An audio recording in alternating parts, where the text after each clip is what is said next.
মেঘনার উত্তাল ঢেউ, সবুজ প্রকৃতি আর জলধারার সৌন্দর্যে এর মধ্যে পর্যটকদের কাছে জনপ্রিয়তা পেয়েছে দেশের দক্ষিণাঞ্চলের দ্বীপ জেলা ভোলার চরফ্যাশন।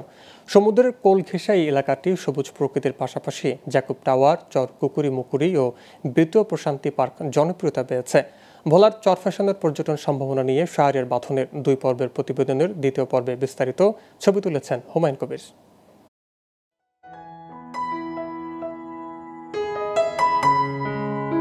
সমুদ্রের কোল ঘেঁষা দ্বীপ জেলা ভোলার চরফ্যাশন সবুজ প্রকৃতি, জলধারার অপার সৌন্দর্য এবং রোমাঞ্চকর ভ্রমণের জন্য এরই মধ্যে পর্যটকদের কাছে বেশ জনপ্রিয়তা পেয়েছে। প্রখর দুপুরের সূর্যের আলো, জলের ঢেউ আশ্রে পড়েছে বেড়িবাঁধের সারিবদ্ধ ব্লকের উপর। পড়ন্ত বিকেলের দক্ষিণা বাতাসে দল বেঁধে আকাশে উঠছে শুভ্র বলাকা ডানা। এ যেন প্রকৃতির এক অবিচ্ছেদ্য মিতালি গড়ে উঠেছে বেতুয়া প্রশান্তি পার্কে।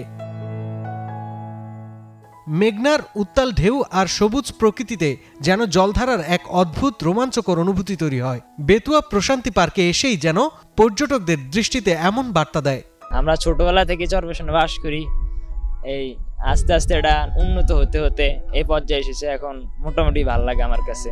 টাকা পয়সা খরচ করে কক্সবাজার ঘুরতে যায়, কিন্তু আসলে আমার তো আর বেশি টাকা খরচ হয় না, এদিকে আসি হয়তো ভালো লাগে তার জন্য। আমার কাছে খুবই ভালো লাগতে আছে, এরকম একটা এলাকা আমাদের অঞ্চলে আছে, এতে আমরা খুবই খুশি।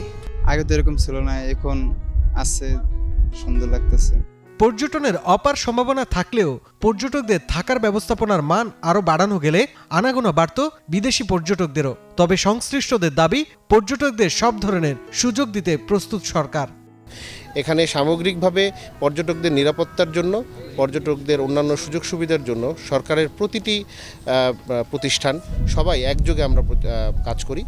বদলে যাওয়া বাংলাদেশের সর্বোচ্চ আধুনিকায়নের খেতাবে ভূষিত এ অঞ্চলটিকে কক্সবাজার কুয়াকাটার চেয়েও বেশি জনপ্রিয় করতে সরকারের বিশেষ নজরদারি প্রয়োজন বলে দাবি পর্যটকদের। ভোলার চরফ্যাশন থেকে শাহরিয়ার বাঁধন, গ্লোবাল টেলিভিশন।